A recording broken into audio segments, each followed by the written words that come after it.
전에는 제가 막 앞에서 수업할 때 막 딴 생각하고 그러면 왜 수업 안 듣지 이 생각했거든요. 근데 이제 저도 가면 또 듣잖아요. 그렇겠구나. 왜냐면 강의하는 건 쉽습니다. 왜냐면 아는 걸 말하기 때문에. 근데 여러분은 계속 새로운 데이터가 오잖아요. 그걸 이해하니까. 그러니까 사람이 계속 배워야 돼요. 네, 마지막 시간입니다. 다음 내일 다음 시간이고요. 그러면 메인 멘트 제가 수업 자료가 블로그에 있긴 있거든요. 여러분 이거 보긴 보셔야 된다. 이게 그 블로그도 난도의 이상형인데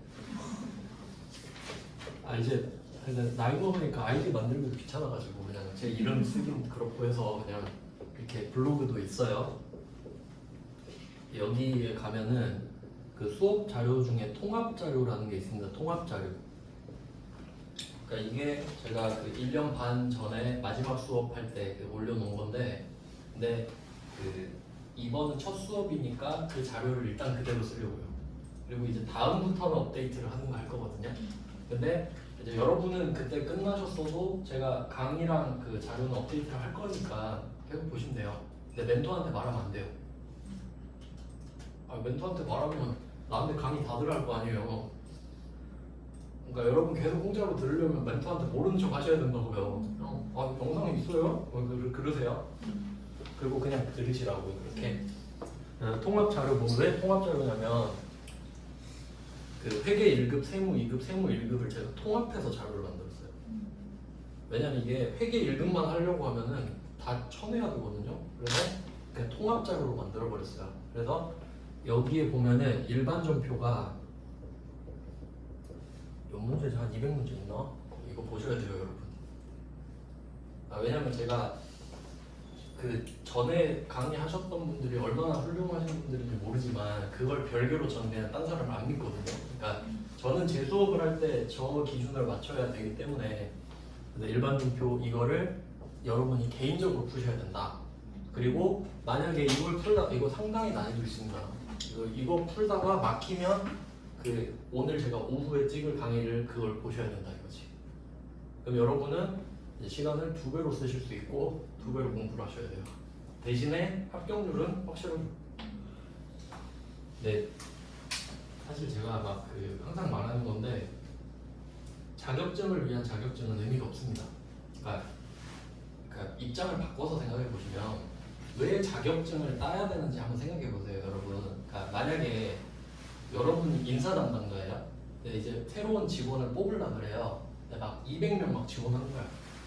그럼 이걸 200명 다 면접 볼 수는 없잖아요. 그러니까 어떻게 해요? 확률상 학벌 높은 애가 안전하고 자격증 있는 애가 안전하니까 확률상 그냥 보고 거르는 거 아닙니까? 서류에서. 그리고 면접에서 이상한 애 거르고. 그러니까 반대로 말하면 내가 1대1 면접을 할 수 있으면 그게 필요가 없는 거예요. 근데 1대1 면접 깠는데 너 회계 아는 거 뭐 있어? 하나도 몰라. 그럼 이제 자격증 의미가 없는 겁니다. 이해되세요? 그러니까 바뀌었어. 내가 소득세 공부를 하다 보니까 이거 증거를 남겨야겠다. 전산세무 2급, TAT 2급 따야겠다. 증거를 남겨야 되니까. 이렇게 가셔야 되는데 반대로 됐어요. 저 자격증 따야 됩니다. 왜요? 취득하려고요. 그러면 되게 자격증 범위가 좁아요. 그럼 그것만 공부하니까 모르는 거예요. 근데 어쩔 수가 없습니다. 요새 이제 좀 사람들 성향이 좀 빨리빨리 막 이렇게 원하니까. 근데 제 성향은 아니라 이거죠. 그래서 56시간에 몰아넣을 수 없어서 그냥 이원화 시켰다. 그냥 이 말씀 드립니다. 그래서 필요하시면 찾아서 들으시면 되고, 난 그 정도까지 필요 없다. 그럼 이것만 들으시면 돼요. 선택권을 일단 드리는 겁니다. 근데 이거 일반 전표 진짜 나중에 시험 전에 한번 풀어볼까 하면 진짜 헉합니다. 보실 거면 지금 바로 보셔야 돼요. 왜냐면 저도 한 2주 전인가 수업 자료 한번 점검이나 해볼까? 근데 나도 못 풀겠는 거야. 근데 꽤 짜임새가 있고요. 이거 다 풀면 진짜 합격합니다, 진짜로. 근데 진짜 풀어보시면 짜임새가 놀랄 거예요. 그리고 해설은 블로그에 다 있어요. 그러니까 수업 자료는 PDF로 다운받으실 수 있고, 그걸 풀고 답 확인하실 땐 블로그에 또 있어요. 이렇게 하다 보면 찾을 수 있을 거예요. 저도 정리가 좀 안 돼 있어가지고 그렇습니다. 이제 오늘 마지막 시간은 부가가치세 메인 매출 개념 설명드릴게요. 원래 그 메인 매출 점표 유형까지 하려고 그랬는데 아마 내일 이어서 해야 될 것 같아요.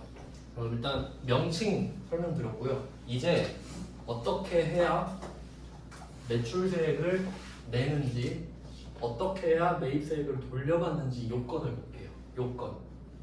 자, 매출세액부터 볼게요. 쉽습니다. 요건 없습니다. 무조건이에요. 무조건. 왜? 국세청은 지금 세금을 걷고 싶어서 혈안이 돼 있단 말이에요. 근데 너 1,000원짜리 물건 팔았네? 거기에 조건 안 붙입니다. 100원 내. 끝입니다. 그냥 무조건. 이건 그럼 공부할 의미가 없죠. 공부가 아니죠. 이거는 그냥 안 보셔도 되고, 결론은 뭐다? 매입세액을 어떻게 해야 공제받는지가 여러분은 중요한 겁니다. 실무에서도 그렇고요. 왜냐면 이거 잘못하면 뭐 추징당하잖아요, 어차피. 그래서 결론은 이거다. 그래서 전산세무가 그 부가가치세 공부할 때는 매입이 전부입니다. 매입이 전부. 매출은 의미도 없죠. 아까 말씀드렸죠. 난 법인이다. 그럼 세금계산서 발급하겠지. 근데 매입은 상대방이 누군지 모른다 그랬죠. 개인인지, 법인인지, 간이인지, 일반인지, 뭐 10%인지, 0%인지 거기에 추가로 매입세 공제를 받는지 못 받는지까지 넣으면 그냥 이 시험이 완성되는 거예요. 자, 그럼 한번 가볼게요. 어떻게 공제를 받을 수 있는지. 첫 번째, 적격 증빙을 수취해야 합니다.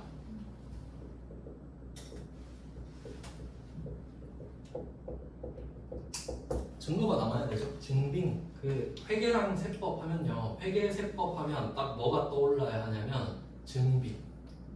증거 있어? 증거를 갖고 와. 그래야 믿지. 이렇게 됩니다.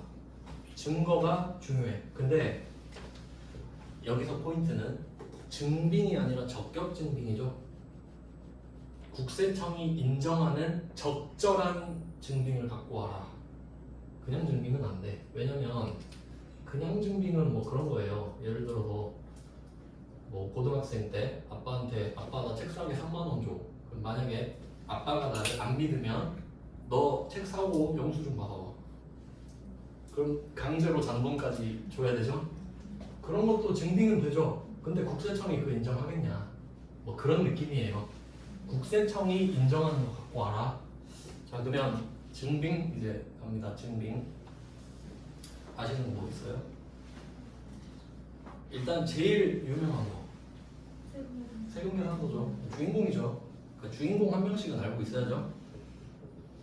세금계산서 이거 고유명사죠. 그리고 이제 앞으로 제가 강의할 때는 이 이름이 기니까 줄여서 부를게요. 그 TI로 하겠습니다. TI 텍스 인보이스입니다. 그러니까 TI 쓰면 세금계산서구나. 왜냐면 쓰기 귀찮아서요. 네, 세금계산서. 자, 그러면 세금계산서가 주인공인데 저는 이제 좀 디테일이 강하다고 했죠. 한번 쫙 펼쳐볼게요. 세금계산서 종류 보겠습니다. 일단 첫 번째 그냥 세금계산서. 혹시 아시는 거 있으면 말해주세요. 아니 세금계산서가 들어가요. 세금계산 들어가는 거 처음 잤어요. 영세율. 제가 맞는 것만 적을게요. 세금 계산 또 써야 되잖아. 그냥 영세율만 적을게요. 앞에 한 개 더 있는데 이건 맞히기 힘들 거예요. 그래서 제가 그냥 말하겠습니다. 혹시 들어보셨는지 모르겠는데 수입 세금 계산서 이거 내면 틀립니다. 그래서 처음 들어본 거 같죠? 내면 틀리는 거야. 근데 있어요. 수입 세금 계산서. 그러니까 세금 계산서는 세 종류 있는 겁니다. 근데 아까 전자 말씀하셨잖아요. 이게 포인트야. 그래서 지금 한 거예요. 자, 봐봐요. 세금계산서의 종류에는 뭐가 있나요? 하면 이 세 개 대답해야 돼.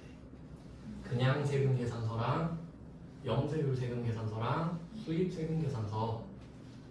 그러면 이때 또 특이한 게 뭐냐면 영세율 세금계산서에는 매입세액이 없겠죠. 샀을 때. 그럼 공제를 받은 경우는 없겠네. 그러면 그냥 세금계산서랑 그냥 수입 세금계산서 두 개 있죠. 얘는 세금공제 받겠죠. 그러니까 결론은 세금 계산서는 웬만하면 공제가 다 되는 거예요. 근데 영세율 세금 계산서는 공제액이 0인 것 뿐이지. 되긴 되는 거잖아. 이해되셨죠? 자, 여기서 중요합니다. 이 세 개를요, 종이로 줄 수 있고요, 전자로 줄 수 있는 거예요. 알겠어요? 구분돼요? 그러니까 6개 있는 거지. 종이 세금, 전자 세금, 종이 영세, 전자 영세. 알겠어요? 뭔 말하는지? 그러니까 여기서 제가 말하고 싶은 건 뭐겠어요? 세금 계산서 종류 말아서 했는데 전자 나오면 아니라 이거예요. 전자는 형태인 거지. 발급하는 형태. 그러니까 여러분이 편지 쓸 때 손편지 쓸 수 있고 이메일 보낼 수 있죠. 근데 둘 다 편지잖아. 근데 그걸 가지고 이메일은 새로운 이메일이에요. 그런 거 아니잖아요. 무슨 말 하는지 아시겠죠? 그러니까 이 세 개를 각각 종이 전자로 발급할 수 있는 거라고요. 근데 웬만하면 전자로 하겠지. 근데 이제 장난치려고 요 종이도 하나씩 내던데. 왜냐면 나는 전자 주거든요. 근데 만약에 내가 실수로 그럴 일은 없긴 한데 이거 시험 문제라서 나는 내는 겁니다. 왜냐면 전자가 훨씬 간단하고 종이는 직접 줘야 되는데 종이 발급했다면 가산세입니다. 벌금으로. 그거는 다음에 할게요. 가산 쓸 때. 네, 너무 펼치고 있네. 일단 세금 계산서 3개 이해되셨죠? 전자 종이 있다. 이렇게까지. 수입 조심해야 됩니다. 네, 이건 이따 맡길게요. 이거 기억하세요. 수입. 이따 불공이랑 연결할 거예요.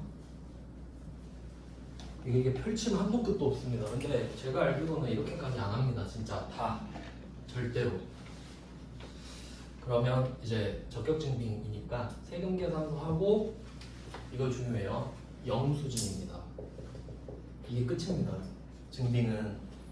그러니까 이건 증빙인데 용어를 확실히 해놔야 됩니다. 그러면 나는 신용카드 매출정보도 봤는데 현금영수증도 봤는데 그거 영수증입니다.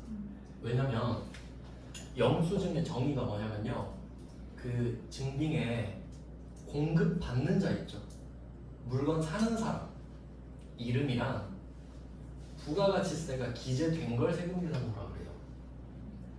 근데 여러분 마트에서 물건 사면 여러분 이름 써 있어요? 그럼 소름 돋을 것 같지 않아요? 뭐야, 내 이름 어떻게 알았어? 이럴 것 같죠? 그러니까 얘는 세금계산서가 아니야. 현금영수증도 마찬가지죠. 그러니까 이름이 기재되어 있지 않잖아요. 내 이름으로 현금영수증을 등록한다 할지라도 여기엔 없잖아요. 그래서 신용카드 매출전표랑 현금영수증, 뭐 선불카드, 전자화폐, 이건 시험에 잘 안 나오지만 얘네들은 다 영수증입니다. 그냥. 이해되셨죠? 그러니까 세금계산서랑 영수증밖에 없는 거야. 근데 그 중에 신카랑 현금영수증은 인정해줄게 이렇게 가는 거예요. 그 중에서. 왜냐면 그거 신용카드랑 현금영수증을 하면 금융감독원으로 갑니다. 기록이. 뭐 그 정도면은 증빙으로 쓸 수 있지. 그래서 이 중에 신용카드 매출전표,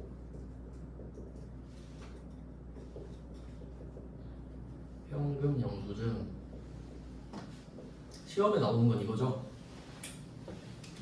근데 원래는 전자화폐나 뭐 선불카드 이런 것도 돼요. 근데 뭐 그냥 안 나오는 것까지 할 필요는 없고 이렇게 보면 되는 거죠. 그러면 적격증빙에 안 들어가는 게 있어요. 시험에는 나왔는데 여기에는 없는데 시험에서 본 증빙 찾아볼게요.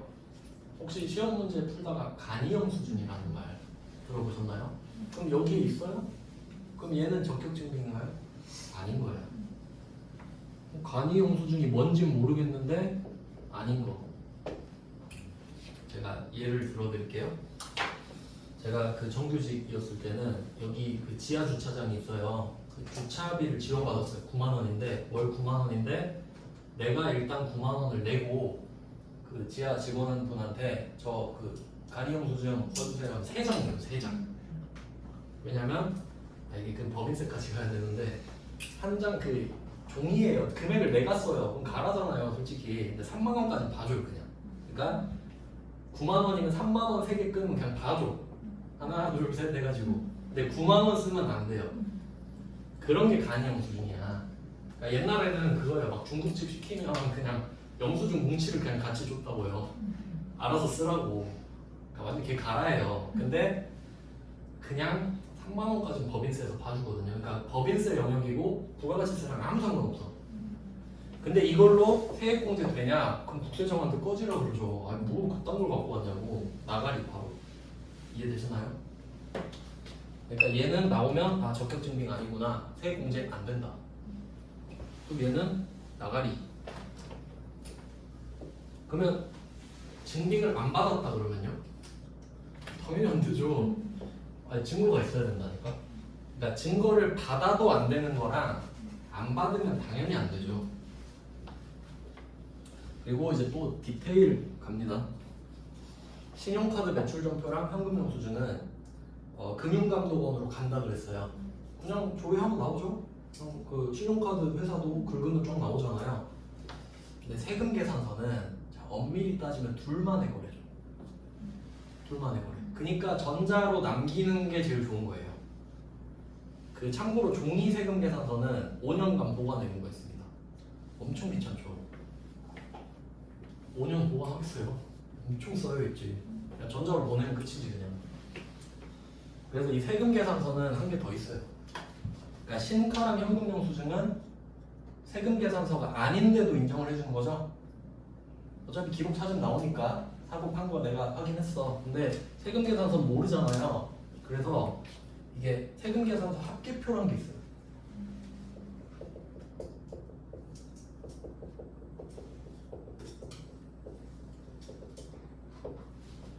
그러니까 지금 말씀드리는 요소들은 시험에서 물어보진 않아요. 근데 이거 배경 지식 없으면 안 맞춰줘요 나중에. 얘가 왜 이러고 있지? 그거 외우는 거예요. 그럼 까먹어요. 그러니까 저는 정확히 알고 있습니다. 이유를 모르면요 이게 머리에 남지가 않아요. 그래도 납득은 하고 아 뭐 그럴 수 있겠네라고 해야 이제 기억이 좀 남는단 말이에요. 그럼 이제 왜 그런지 생각을 해볼게요. 옛날엔 전자 없었죠. 컴퓨터 없을 때. 그럼 옛날에 다 수기로 써서 했단 말이에요. 근데 한번 생각을 해봐요. A랑 B랑 거래를 해요. 거래를 해요. A가 공급자, B가 공급받는 자 이렇게 갔을 때 자, A가 물건을 B한테 팔았어. 근데 종이에 써서 준단 말이에요. 그럼 만약에 1,000원, 100원 이렇게 써서 줘요. 줬어요. 그럼 나한테는 없죠. 줬잖아. 뭐야 이게? 그럼 만약에 얘 세무조사 들어갔어. A. 야 너 이거 B한테 1,000원 팔았다는 증거 갖고 와. 쟤한테 줬는데요. 그럼 어떡해? 그리고 한 장이면 얘가 B가 받았잖아요. 이거 봐봐요. 1,000원 100원이죠. 나중에 공 하나 더 붙일 수 있어요 없어요? 있잖아. 종이인데 세밀하게 할 수 있잖아요. 그러니까 거래 하나에 대해서 두 장을 만들어요. 공급자용, 공급받는 자용이라고 정확히 써 있어요. 금액은 똑같아. 이해되시죠? 그러니까 똑같이 생겼는데 그러니까 옛날에 신용카드 하면 그 두 장 해갖고 겹쳐서 설명했거든요. 나눠갖고 그거 알면 좀 옛날 사람인데 뭐 상관없죠. 요새는 그러지 않죠. 근데 옛날에도 종이 할 때는 똑같이 생긴 거를 공급자용, 공급한 옛날에 그 문방구 같은 데서 팔았단 말이에요. 세금교준서를. 그러니까 그거를 다 나눠 가져야 돼. 왜? 세무조사 할 때 야 판 거 어딨어? 여기 있습니다. 공급자용. 그리고 너 1,000원에 판 거 맞아? 그럼 필요하면 B한테 가서 야 A한테 산 거 보여줘. 1,000원 맞죠? 크로스 체크. 이렇게 되는 거야. 그러니까 세무조사 할 때 필요하죠. 만약에 얘네들 그럼 한번 생각해봐요. 그럼 내가 A랑 B랑 1,000원 100원에 판 거래를 이제 둘은 알죠. 근데 국세청은 알아요? 어떻게 할 거야? 그러니까 3개월치 모아서 신고하라 그러지. 근데 한번 생각해봐요. 이거를 세금 계산서를 내면 되겠어요? 내면 안 되지. 그럼 나 세무조사 들어오면 어떻게 냈는데요? 이럴 거야? 지켜야 돼. 나는 갖고 있어야 돼. 그러니까 합계표란 걸 만들어서 금액만 적는 거예요.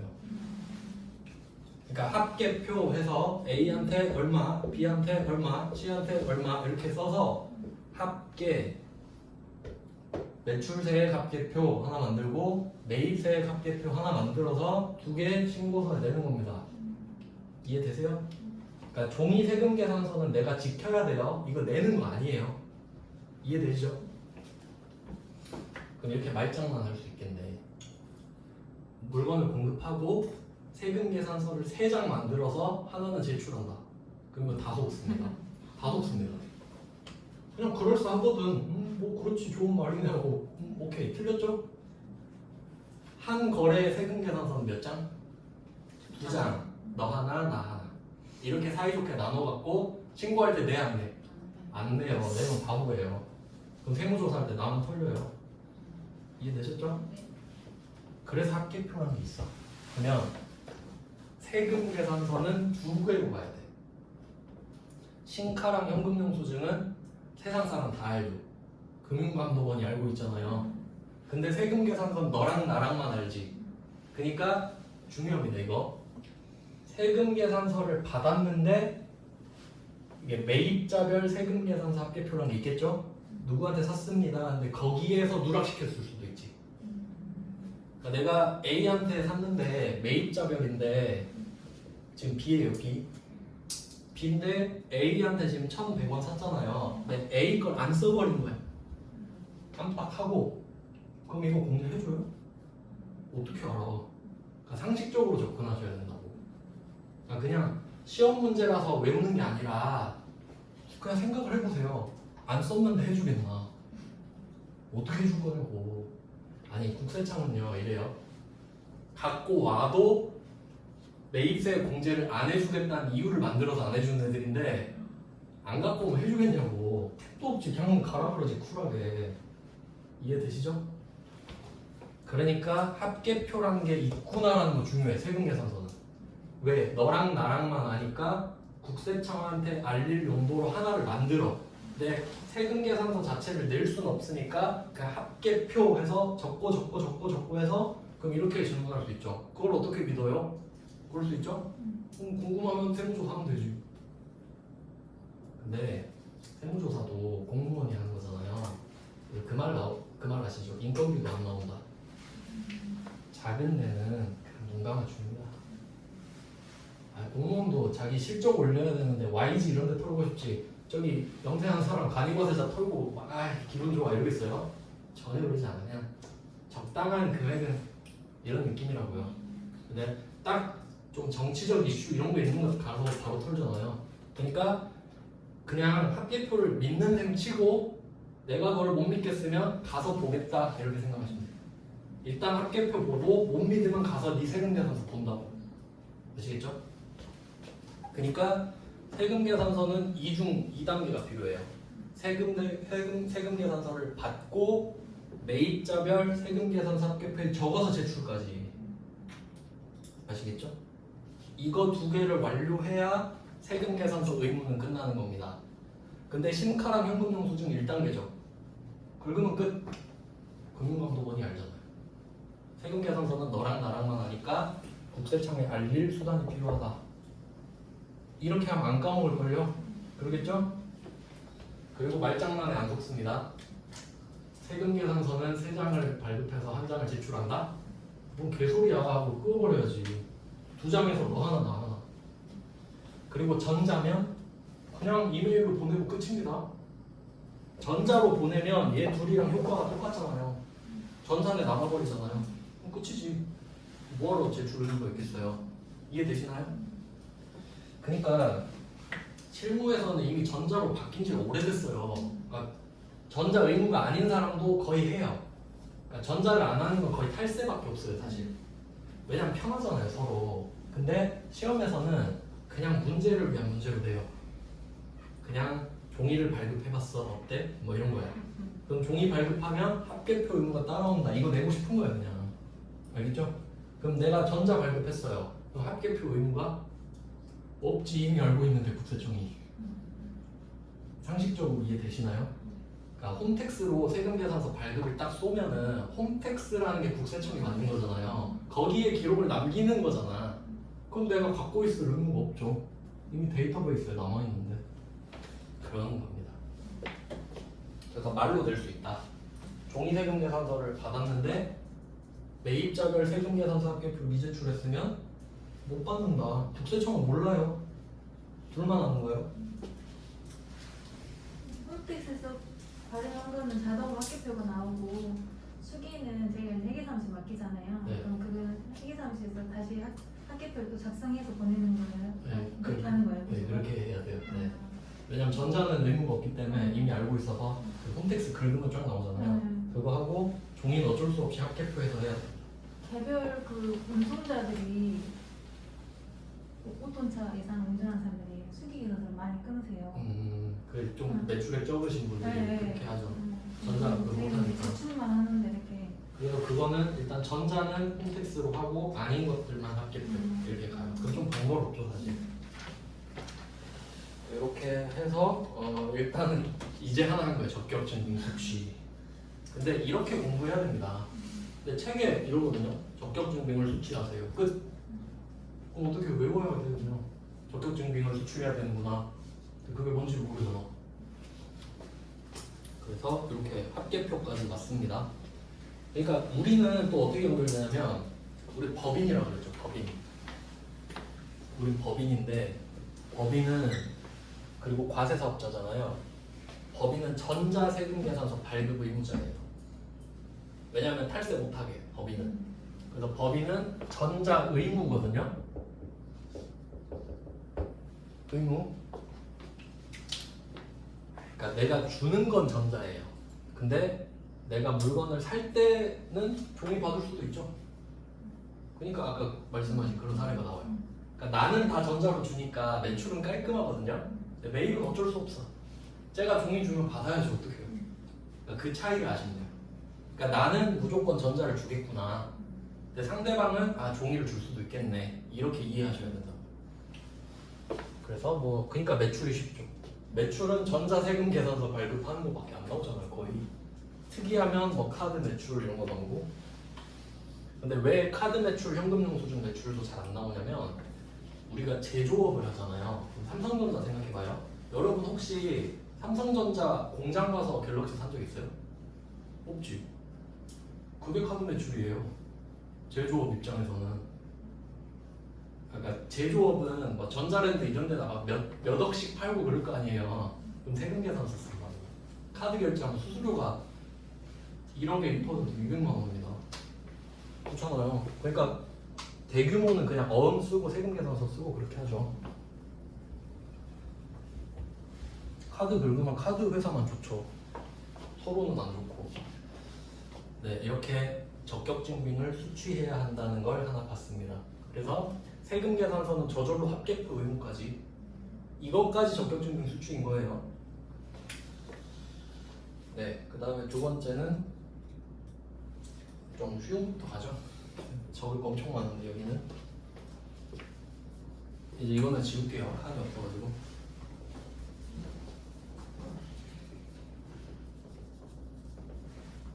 네, 두 번째 이거 전산회계 1급의 꽃이죠. 그 매입세 불공제 사유. 매입세 불공제 사유가 아니어야 합니다. 아니 제가 그 뭐 적다 보면 아니다가 있고 없다가 있잖아요. 이게 공부하다 보면 많이 나오죠. 그래서 저는 이거 구분하려고 아니다는 not을 쓰고 없다는 no를 쓰거든요. 둘 다 x 하면 나중에 헷갈려요. 그냥 그렇게 참고하세요. 그래서 매입세액 불공제라는 말은 내가 매입세액을 냈는데도 공제를 못 받는다는 소리죠. 그러니까 안 좋은 거죠. 근데 그 사유가 아니면 공제를 받을 수 있는 거죠. 그러니까 세금 계산서를 받고 매입세액 불공제 사유가 아니어야 하지. 매입세액 불공제 사유면 매입세액 불공제니까요. 이해되시죠? 그러니까 not 쓰고 매입세액 불공제 사유가 아닐 것.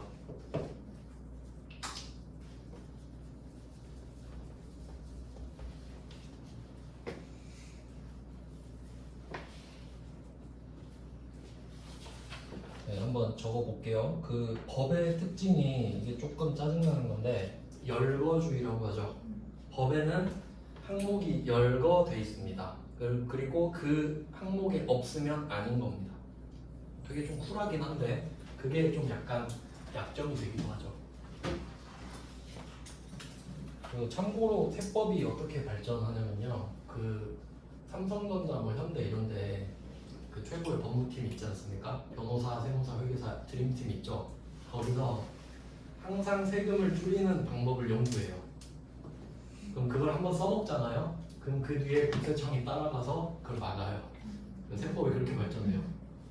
삼성이 많이 이바지했죠. 그 승계할 때. 네, 뭐 그런 식으로 돼요. 그러니까 하나씩 메꿔지는 거죠. 그래서 뭐 여러분 잘 아시는 비트코인 같은 것도 세법에 없다가 이제 막 그 이슈 되니까 이제 법 추가되면 아마 내년부터 적용되고 막 그래요. 그럼 항목을 한번 볼게요. 첫 번째는 이거는 좀 기본적인 건데 사업 무관이라고 쓸게요. 간단하게 사업 무관. 그러니까 기본적으로 매입세 공제를 받을 수 있는 사람은 사업자여야 되죠. 사업자. 그러면 매입세액을 부담을 했는데 공제를 못 받는 사람 2명 있거든요. 첫 번째 면세사업자. 면세사업자는 냈는데도 못 돌려받죠. 근데 사실 여러분도 그렇지 않아요? 부가세 내고 못 돌려받잖아요. 그러니까 최종 소비자랑 면세자는 같은 급이에요. 그러니까 이거 아까 말씀드렸으면 좋았는데 면세사업자 있죠. 면세사업자는 약간 최종 소비자랑 같은 취급해도 돼요. 예를 들어볼게요. 아까 700원, 70원, 1000원 이렇게 했죠? 그럼 면세사업자가 770원짜리 물건 샀는데 70원 못 돌려받죠. 그럼 이게 그냥 70원을 쓴 게 돼버리잖아요. 그러니까 1000원 빼기 770원에서 230원 번 게 됐었죠. 그래서 여기 70원 붙인다고 했었잖아요. 그럼 면세사업자 이래요. 그럼 이제 이거 여러분으로 바꿔볼게요. 자, 여러분이 당근마켓에서 1000원짜리 물건을 팔아요. 팔아보신 적 있나요? 저는 온도가 한 40도까지 갔었는데 하도 많이 팔아가지고. 그럼 그 당근마켓에서 물건을 만약에 판다고 생각해봐요. 여러분이 1000원짜리 물건을 팔아요. 그럼 혹시 부가가치세를 받고 싶은 욕심이 있나요? 그딴 걸 왜 걷어요? 국세청이 나보고 내라고 했습니까? 아니죠. 그럼 나는 면세사업자랑 똑같은 거지. 1000원짜리 1000원에 팔잖아요. 똑같죠? 난 면세지. 사업자 등록도 안 했고. 그럼 1000원 받았어요. 당근마켓 가서 팔고 편의점 가서 770원짜리 음료수 하나 사 먹었어요. 70원 돌려받나요? 돌려받을 생각도 안 해봤죠? 똑같잖아, 면세사업자랑.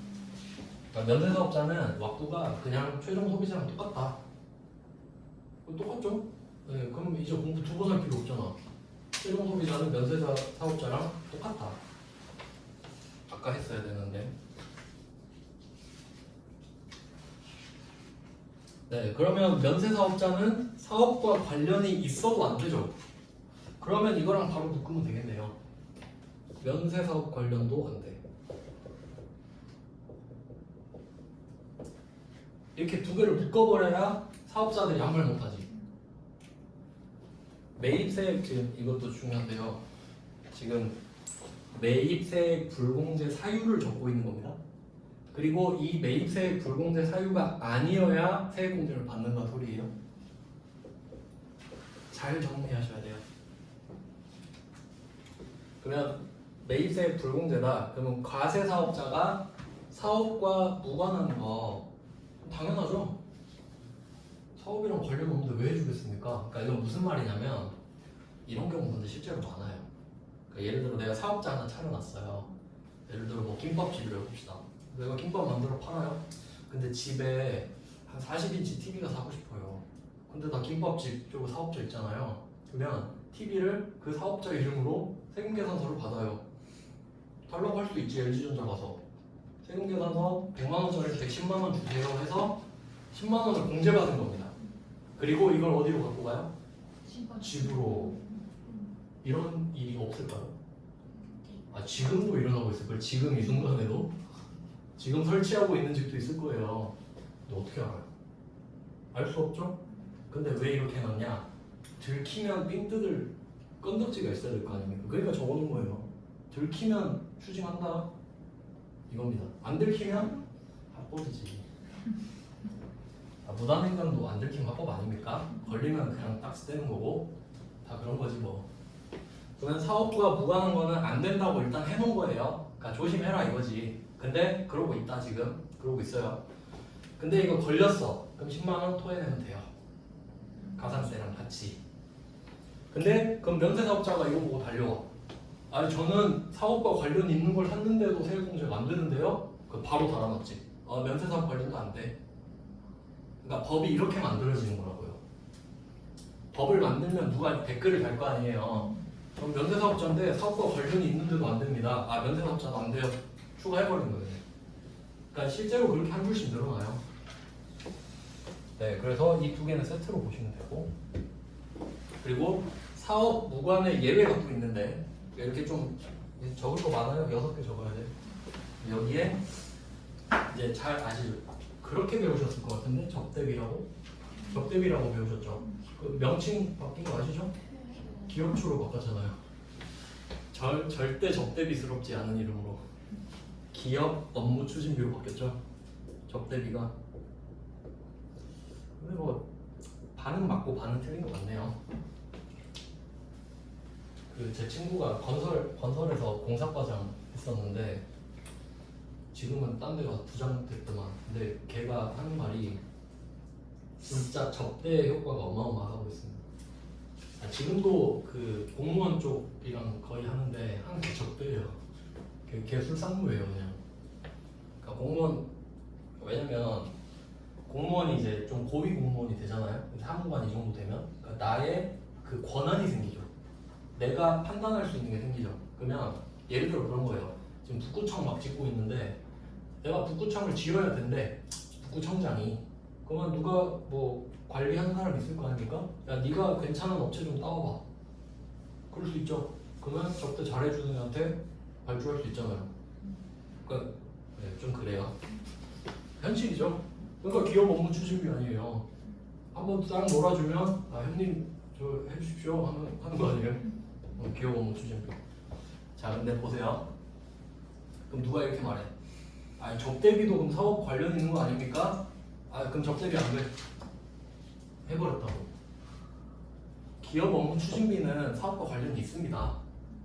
근데 누가 물어봤을 거 아니에요. 저 접대 안 하면 장사 안 돼요. 그럼 접대비 그냥 안 해줄게. 이런다고 그냥. 부가가치세에서는 일절 안 해주고요. 소득세랑 법인세는 일정한 금액만 인정해줘요. 그러니까 이제 법이 아예 다르다고 제가 말씀을 드린 거였어요. 네, 이렇게 연결해가고 있습니다. 그 다음에 뭐를 해야 될까? 원래 유명한 건 자동차인데요. 자동차 잘 알고 계시죠? 전3회계 1급 시험 보면 자동차 한 문제 나오지 않습니까? 비영업용, 그러니까 제가 그 책을 고려하는 이유가 이런 거 쓰기 싫어서예요. 물론 제가 해드릴 수는 있는데 다 적을 수가 없어서. 비영업용 소형, 이거 하려면 일정 못 끊는데 소형 소형. 그러면 이름만 적어놓고 내일 이어서 할까요? 알겠어요. 저는 오후에 4시간 더 해야 돼요. 그럼 일단 이름만 쓸게요. 비영업용 소형 승용 자동차. 여기서 끝 아니죠? 구입 유지 임차.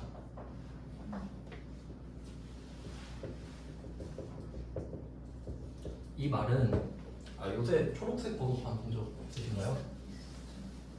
이쪽 초록색 번호판 달린 게 있거든요. 그게 2024년부터 8,800 넘는 차 그 법인 해야 돼요. 쪽팔리라고.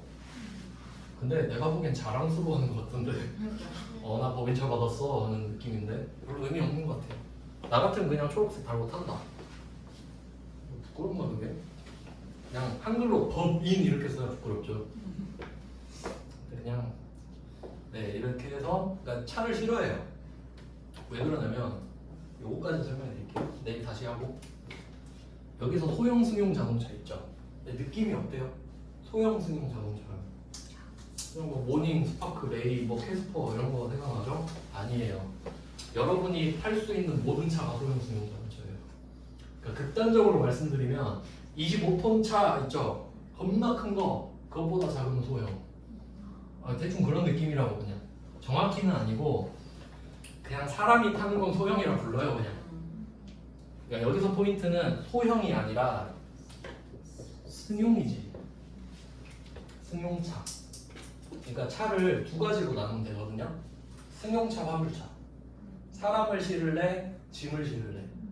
그럼 여러분 출퇴근용 차는 화물차예요, 승용차예요? 승용차지. 나를 싣고 가는 거니까.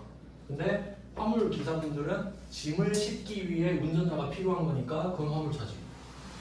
이해되시죠? 그러니까 그냥 소형은 의미 없습니다. 아무 의미 없어요. 뭐 카니발 이런 것도 여기서 소형 승용 자동차예요. 그래서 이렇게 되고 그 다음에 여기 비영업용 있죠. 아 이것 때문에 중요한데 이거 엄청 헷갈려요. 이거 맨날 틀리죠 사람들이. 비영업용 촬영이랑 비업무용 이거 헷갈리는데 딱 이름 봐도 헷갈리지 않습니까? 비영업용 차는 뭐고 비업무용 차는 뭐냐 들으면 바로 멘붕 오거든요. 제가 확실히 정리해 드릴게요. 비업무용은 그냥 지우세요. 비업무용은 아무 의미도 없는 말입니다. 아무 의미도요. 1도 없어. 0.5도 없습니다. 아예 없어요. 비업무용이라는 말은 아무런 의미도 없어요. 그럼 비영업용 하나 남았죠. 그럼 우리는 영업용만 보면 되는 거예요. 그럼 영업용 차가 뭐지? 이거 확실히 기억하셔야 돼요. 이거 한 번 기억해 놓으면 절대 안 까먹습니다. 영업용 차. 여러분이 사업을 해요. 근데 업종이 막 여러 가지가 있겠죠. 근데 그 업종을 하는데 돈을 벌을 때 차가 필요하냐 아니냐. 한번 예를 들어볼게요. 삼성전자가 차가 없으면 돈을 못 법니까? 그건 아니지. 불편하겠죠. 불가능한 건 아니죠. 그럼 삼성전자가 갖고 있는 차 있죠. 그럼 그거는 비영업용 차량입니다. 알겠어요? 근데 문제에서 이렇게 말할 거예요. 삼성전자에서 카니발 한 대를 뽑았어. 근데 이걸 업무용으로 쓰고 있다. 필요 없는 말이랬죠? 아니 이미 비영업용 차량 아닙니까? 삼성전자가 카니발을 사는 순간 그 카니발은 비영업용 차량이라고요. 이미 삼성전자가 설립된 순간부터 정해져 있던 사실이야. 다른 예를 들어볼게요. 내가 버스 회사를 세웠어요. 그럼 버스 없으면 돈 벌 수 있어요? 아, 절대 못 벌죠. 그러면 버스 회사가 버스를 사면 그건 뭐예요? 영업용 차량이야. 알겠어요? 그럼 그게 뭐 업무용이냐 비업무용이냐 그거는. 그러면 예를 들어볼게요. 삼성전자에 영업부 있겠죠. 영업부. 영업 일부에서 자동차를 샀다. 그럼 영업 일부 승용 자동차를 샀다 이런 거야. 그럼 영업 일부에서 쓰는 영업용이에요? 아니라니까. 그러니까 우리가 쓰는 영업이랑 얘네들이 말하는 영업이 다르다니까요. 그러니까 우리가 일상적으로 쓰는 말은 여러분이 저 멘토랑 책상에 앉아서 아이 커말 1급도 들으셔야 된다니까 이게 영업이지. 맞죠? 근데 여기서는 그런 걸 영업으로 안 본다고. 그러니까 여기서 영업은 쉽게 말할게요. 생업이라고. 생업. 아 물론 저분들도 생업일 수 있는데 그럴 수 있는데 차가 없으면 돈을 못 벌어야 돼. 그러면 그 예시를 제가 몇 개 들어볼게요. 차가 없으면 돈 못 버는 업종. 그러니까 이제 듣고 이해하는 거야. 외우는 게 아니라 버스 회사, 택시 회사, 그리고 화물 기사분들 있죠. 운수업. 화물차 없으면 어떻게 돈 벌어? 그리고 제약회사. 응? 제약회사. 아니 그러면 안 돼. 아 그래요? 봐봐요. 제약회사 영업사원이 차가 없으면 돈을 못 벌어요? 그건 아니지. 그러면 그건 업무용으로 쓰더라도 비영업용. 이해되세요? 확실히 개념 잡아야 돼요. 그러니까 업무용은 속으면 안 돼. 그래서 지금 말씀드린 거 다시 버스 회사, 택시 회사, 운수업, 화물 기사분들 있죠? 그분들은 개인도 있고 법인도 있어요. 근데 뭐 그렇게 하고 그 다음에 운전학원 어때요? 운전학원 차 없으면 돈 못 벌죠? 그럼 영업용이야. 그러면 렌터카 회사 어때요? 차 없으면 못 벌지. 어떻게 빌려줘? 렌터카. 그리고 또 뭐 있을까? 그것도 있어요. 그 캡스 이런 데 있죠. 주황색 등 달린 차 있잖아요. 경찰차는 아니고 주황색 등. 그 경비업체의 경비용차. 그래서 여러분은 이제 이것까지 시험에 나올 수 있는데, 그럼 운전학원에 노란 차 있죠. 그건 조수석에 브레이크랑 달려 있거든요. 근데 그 운전 강사가 출퇴근용으로 쓰는 차 있죠. 그건 아니에요. 그건 비영업용이에요. 돈 버는 용도가 아니잖아. 그거 나오면 다 틀립니다. 이해되세요? 그러니까 업종에서 정해지긴 하는데, 그러니까 삼성전자가 카니발 사는 순간 비영업용 차량으로 찍혀있다 했죠. 그러니까 비영업용은 그냥 나가리야. 근데 되는 애들 있죠. 예를 들어서 운전학원에서 노란 차를 샀다. 그럼 노란 차는 돈 벌려고 샀지. 근데 노란 차로 출퇴근하는 사람 있죠. 그러면 그 출퇴근은 돈 버는 거 아니지. 그러니까 그렇게 생각해야 돼요. 택시랑 버스는 태우는 순간 돈 받잖아요. 화물차도 그걸 실어줘야 돈 받잖아요. 근데 출퇴근용은 출퇴근할 때 돈 받습니까? 그건 아니라는 거야. 운전하고 노란 차도 내가 이거 해줘야 돈 받죠. 이해돼요? 타이트하게 잡아야 된다고, 스트라이크 존을. 이해되셨죠? 업무용 의미가 있다 없다? 전혀 없습니다. 그러니까 시험에 나오는 건 이거예요. 우리가 제조업이라 그랬죠. 제조업이에요. 그러면 뭐 제조업인데 뭐 대충 아반떼 이런 거 샀다. 아반떼 샀어요 하고 업무용으로 씁니다. 이렇게 돼요. 그러면 사람들이 업무용인가? 영업용인가? 하고 공제된다고 해버리고 틀리죠. 근데 제조업에서 승용차 사는 순간 비영업용이잖아요. 그럼 불공제 바로 된다고. 알겠죠? 그러니까 이 알고리즘을 계속 연습하셔야 돼요. 실제로 이 자동차는 저한테 수업 만드는 분이 블로그에 댓글도 어마어마하게 질문해요. 진짜 댓글 막 3번, 4번 계속 해도 이해를 못해. 그러니까 이거는 제가 다음 시간에 결국 일정 못 끝내는데 목차만 좀 적을게요. 하나, 둘, 셋, 넷에다가 그 토지 자본적 지출 칸이 없어서 이거 어차피 내일 자세히 설명하는데 이름만 그냥 보시라고. 토지 자본적 지출 관련 매입세. 그리고 마지막 한 개 등록 전 매입. 이거는 별로 의미가 없네 우리한테.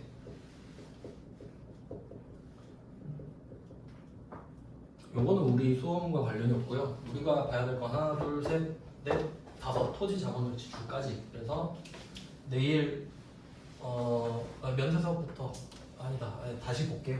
내일.